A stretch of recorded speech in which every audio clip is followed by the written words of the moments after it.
Welcome back to Aftershock Wrestling Entertainment. We are talking about WrestleMania 36. It is in the books, it is over, and we're going to talk about Night 2. Welcome back, everybody. I am Brant, aka Midnight Sky, here to talk about what went down on Night 2 of the WrestleMania that was too big for one night. So we had, again, 9 matches. We had 1 match on the kickoff show and 8 matches on the main card. And following up the first night, which I talked about, you can go check out that video on the channel as well. But this was another stacked card, great matches. Going to run down those matches, and then I'll go into depth about them. But before I do that, if you guys want to follow us here at Aftershock Wrestling Entertainment, you can follow us at the Allcast across social media and check out the allcast.com, which will take you right here to this YouTube channel. All right, so let's get into Night 2 of WrestleMania 36. Running down the matches real quick. On the pre-show, we had Liv Morgan versus Natalya. On the main show, we had the NXT Women's title, Charlotte versus Rhea Ripley. Alistair Black faced Bobby Lashley. Otis versus Dolph Ziggler.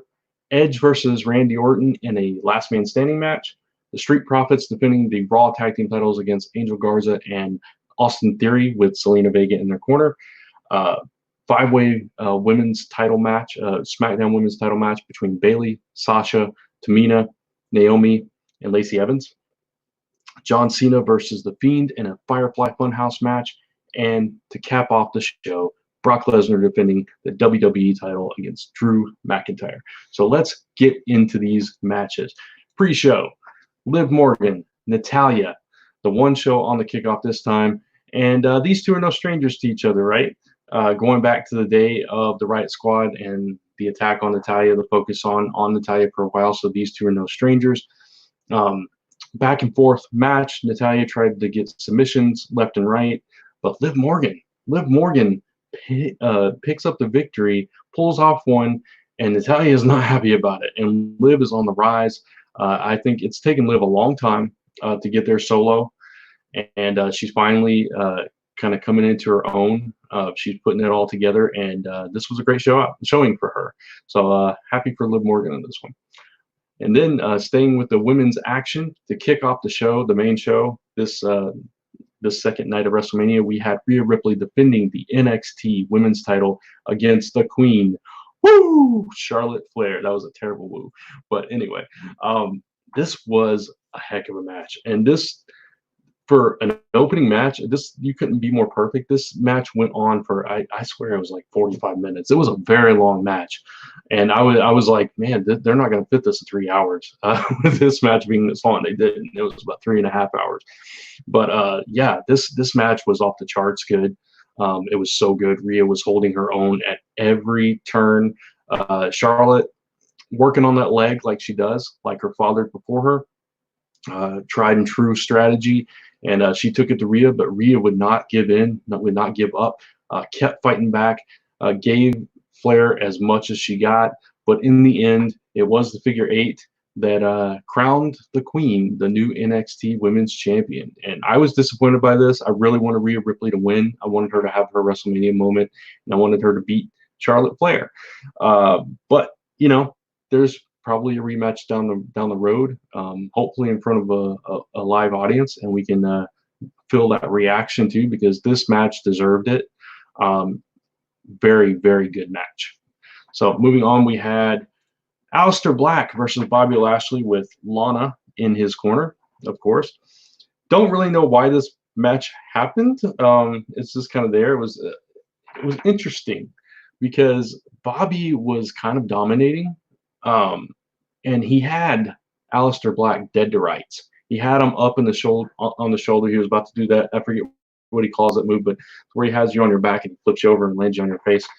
He was about to do that. He would have Black dead to rights, and Lana gets up on the apron and stops him and tells him no, spear. And he goes for a spear and gets Black mask and fades to black, and it's over. And then Lana's mad at Bobby after this, and it's like, okay. So this relationship is going nowhere. This is pretty much over. This little short ride now. So we'll see how that plays out on Raw in the weeks to come. But yeah, it was a match. Then we have Dolph Ziggler versus Otis. Mandy was not in this corner because of what happened on SmackDown the previous Friday, where this truth teller so the truth will be revealed or whatever. I forget the exact wording, the exact vernacular used, but Mandy was ticked off at Sonya and Dolph after this.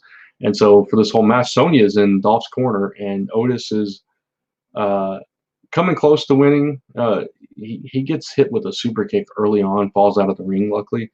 It was a pretty fair back and forth match, but Otis finally had him, and Sonya got involved and distracted, and he gets the low blow. And then you're like, okay, that's just lovely. And then, of course, Mandy's music hits, and Mandy comes out. Now, I know people were cheering, and I even cheered on Twitter. I'm like, Otis gets the girl. That's cool and everything. Mandy comes down, and she slaps Sonya, which, okay, that's justified. But then she beats the crap out of Sonya. It's like, this is your best friend. Yeah, she went behind your back and did some things, but she's your best friend, and you're beating the crap out of her without even talking to her first.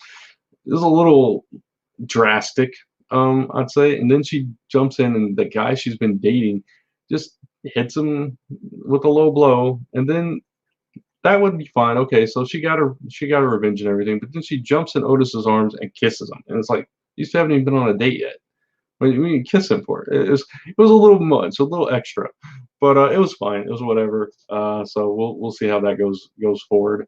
But yeah, so I had a problem with her overreaction in this whole situation, but whatever. Next up, we had the match that I was most anticipating for all of WrestleMania, the return of Edge after a 9-year absence, facing off against his former tag team partner in Rated RKO, Randy Orton, in a last man standing match. And I wasn't honestly sure how much Edge was going to be able to put back in this, because he's back after neck surgeries, after career injuries, career-ending injuries, and he's getting into a hardcore match where you're putting your body through a lot of damage. But he did it, right? And these two fought all over the Performance Center. It was kind of cool. We got to go into almost every area of the Performance Center. We were in the weight room. Edge was using, both of them were using the tools to their advantage, but Edge got the better of Orton in the weight room, I think. Used some of the weight machines to propel himself onto Orton a couple of times. Then they're back in the storage area. They're slamming each other on truck beds, and then they get up on top of the semi, and spears and RKOs and everything up there, and it was just brutal. It was a brutal fight throughout the whole match, but as fitting as it was, it ends with a concerto on top of the semi with Edge delivering it to Randy, and that's how this whole thing started. So it was fitting to come full circle with that very emotional ending. As Edge is about to hit him, he's like almost in tears. He's like, "This is my brother. I can't do this." But then he does it, and he's like, it's kind of this mix of emotions of kind of, I finally got him, and kind of like, I hate that I had to get him, kind of thing. So it's remorse mixed with elation, I guess. So interesting outcome, but fantastic match. These two put it all out there. So next up, we had the Raw Tag Team titles, the Street Profits defending against NXT's Angel Garza and Austin Theory, accompanied by Zelina Vega. And this was a fairly quick match. I was expecting it to be a little bit longer. At first, Angel and Austin had the Street Profits on the ropes, right? They had them going, but then the Street Profits pulled it out and got a fairly quick victory, and then proceeded by a beatdown by Angel and Austin afterwards, which brought in Ford's wife, Bianca Belair, the EST of NXT, and that was really cool because Zelina Vega did a super kick on Montez. I couldn't think of his first name, on Montez, And that brought out Bianca. And it's like, oh, here we go. And so she takes out Zelina. So it's like, all right, so you got Bianca in their corner now. Maybe she's coming up to the main roster. That would be pretty cool. Or maybe they're just utilizing her because low on talent and all that stuff. But either way, it's really cool for Bianca. I think she's a fantastic talent, and I was glad to see her get her own WrestleMania moment. We'll definitely probably see a rematch coming up with that in the near future. Speaking of the women, Bayley defending the SmackDown Women's Championship in a 5-way against her best friend Sasha Banks, Lacey Evans, Tamina, and Naomi. And going into this, Tamina was the one that looked strong, right? So at the very onset of this, Bayley and Sasha attack Tamina, and then Naomi and Lacey attack Tamina, and then they all four attack Tamina, and Tamina takes everybody out. And she's like taking everybody out left and right. She's super kicking, she's slamming, she's clotheslining, she's chopping, she's elbowing, she's doing everything. She's cleaning house. And they keep going after her.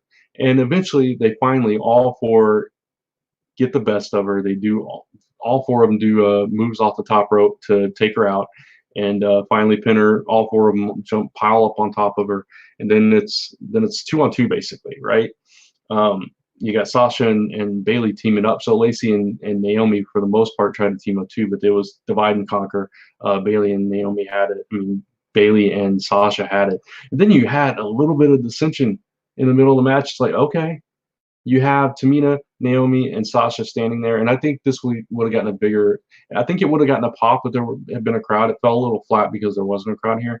But Team Bad did the whole fist thing, and it's like, okay, Sasha's already turning on Bayley here. She's doing this whole thing, and then she gets super kicked for her troubles by Tamina, and then Tamina takes out Naomi too. So that was before Tamina got taken out. But after that, Bayley and Sasha kind of rolling the ring, right? They finally get Naomi out, and then it's Lacey versus the two of them, and a little miscommunication between Bayley and Sasha ends up with Sasha getting a knee to the head by Bayley, and then a woman's right by Lacey taken out of the match. And man, that was a heck of a woman's right that took Sasha out. She just like collapsed at a heat, and but ultimately it's a no disqualification match, so Sasha helps Bayley keep her title, but that story's not over. Sasha's coming for that belt. You just mark my words. Everybody knows it. It's coming. It's coming. So let's get into this discussion. John Cena versus The Fiend. Firefly Funhouse match. Now, night one gave us the Boneyard match, which was like a mini horror movie. This was, I don't even know what this was. This was insane, psychedelic, trippy. I don't know what I watched.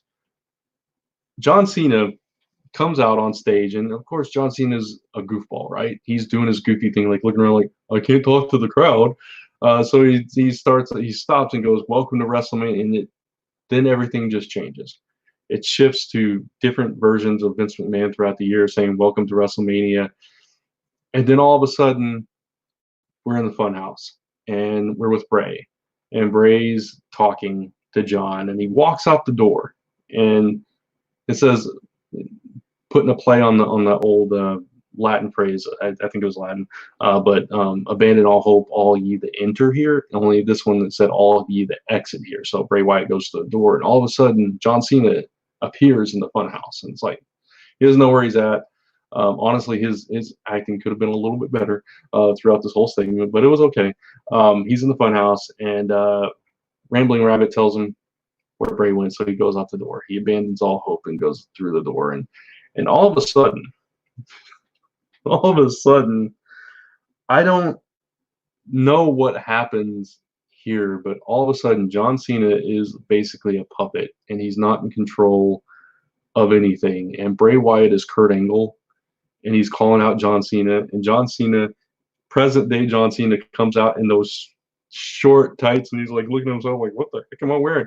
But he goes through the whole thing, and he's like ruthless aggression, and tries to punch him, and he can't do it. We get Thuganomics John Cena, who can only talk in rhyme, and he's called out as a bully. We get John Cena as Hulk Hogan, kind of in 80s Saturday Night Main Event style, We get John Cena as NWO Hulk Hogan. We get John Cena in that match between him and Bray Wyatt 6 years ago, where he couldn't finish the job with the chair. He put the chair down, and this time he swings the chair, but Bray disappears. Ultimately, it ends with John Cena getting attacked by the Fiend, getting pinned with Bray Wyatt himself doing the count. So did the Fiend win? Where is John Cena? And Titus O'Neil, who took over for Gronk, who is now the new 24/7 champion, by the way. When it cuts back to the arena in the Performance Center, Titus's face is just priceless, because his face is what we are all thinking. It's just like, I don't know what I just saw. And that's exactly how we all felt. It was crazy. Again, kudos to WWE 2 nights in a row for taking one of their matches at the very least and doing something outside the box, creative. I know a lot of people are saying, "Oh, they stole it from Matt Hardy," yada yada yada. There's similarities, sure, but it's not like, I don't know. They did their own spin on it. I don't hate on it. I don't think Matt Hardy hated on it either. So I'm sure he appreciates it, and feels proud that he's opened the door for that kind of storytelling in wrestling. So and whatever. But I enjoyed it. I enjoyed it for what it was. It was something different. And when you got John Cena in a WrestleMania match, different is definitely good. So there you go. That brings us to our main event. Brock Lesnar, Drew McIntyre, WWE title. The match that has been years in the making for McIntyre at the very least. Not this particular match, but a title match. We've all seen it. There was I forget if it was 24/7 or Chronicle. I think it might have been Chronicle on Drew McIntyre on WWE Network. They played a little bit of it in the video package preceding this match. Drew McIntyre's journey, how he was the chosen one back in the day, and how he didn't deliver on that, and how it never came to pass for him. And since he's been back, he's been trying to get to that point to where he's in this position, challenging for the title, and he finally gets that. It's a storybook, whatever, a fairy tale story for Drew McIntyre. This whole journey for him. And he completely transformed himself. He got himself buff. He got himself the right attitude, the right mindset, and he just goes out there and he goes head to head with Brock Lesnar. And at first, Brock Lesnar takes it to him. He kicks his butt, right? He starts off pushing him into the corner and beating him, and then he gets an F5 on him, and we think, oh, is it going to be over that quick? Right? He kicks out at 1. Nobody kicks out of the F5 at 1. Drew McIntyre did. That was like, okay. And then he gets F5'd again. It's like, okay, here we go. Kicks out. So then the Germans start, and it's like, okay, this is just dissecting him. They're going to show how strong Drew is, how much he can take, and then Brock Lesnar's going to beat him, right? Takes a third F5. Kicks out. And it's like, okay, we'll do it again. Do it again. Do it again. Takes him up for a fourth one. Drew gets out, nails him with the Claymore. Can't get the pinfall though, right? Nails him with another Claymore. Nails him with another Claymore. He had hit him with a Claymore early in the match too. I've forgotten about that. But overall, 4 Claymores. Brock Lesnar goes down. 1, 2, 3. Drew McIntyre is your WWE World Heavyweight Champion. That's awesome. I didn't think they were going to do it. Honestly, I was really hoping. I was rooting for Drew. I wanted Drew to win. But the way it was going, it had me scared, had me nervous. But yeah, Drew McIntyre is your champ. And he put down the Beast. And he took everything the Beast had, and he got back up and said, look me in the eyes, before he delivered that last Claymore kick. It was beautiful. Storybook ending for Drew McIntyre. And a storybook ending for this WrestleMania, which was so much better than it had any right to be. Let's be honest. A lot of us were skeptical. A lot of us didn't know what to expect going into this. 2 nights, no audience, on location, pre-recorded. Um, it's unprecedented for WrestleMania, but everything in the world right now is unprecedented in our lifetime, right? So this was something. This was something special, and it's something you're going to remember. And lots of WrestleMania moments, even though there was no crowd to cheer it or see it live, um, it was still something special. It was a spectacle like WrestleMania deserves to be, and I thought that they did a fantastic job. And I want to give a hand to all the superstars, all the production team, everyone at WWE. Um, I've I've had some problems with their content of late, but this event was fantastic, top to bottom. Very few low points. Uh, no show is perfect, right? Every show's got some little flubs and flaws, but as much as it could be, this was a solid show, and one of the more enjoyable pay-per-views from WWE in recent months. The Royal Rumble aside, which was fantastic, but the past few before and after that have been a little lackluster for me, but this one was fantastic. WrestleMania stepped it up like WrestleMania always does, and this was a really good WrestleMania. So thank you to everyone out there, and thank you to everyone that watched, because I think collectively we need these kind of things to keep our spirits up and keep us positive and keep us entertained, and that's what they did. They entertained us, and that's all you can ask for from wrestling shows. So there you go. That's my thoughts on WrestleMania. I would love to hear your thoughts in the comments below. And of course, you can keep up to date with us here at Aftershock Wrestling Entertainment at theallcast.com, right in front of me, right there. That'll take you right to the YouTube channel. Over there, you can give us a thumbs up. If you like this video, please let us know. Up there, you can click that notification bell and that subscribe button so you don't miss any content coming from us. And then right there, you can check us out at the Allcast across social media. And check out our sister site, Comic Frontline, also across social media and on YouTube.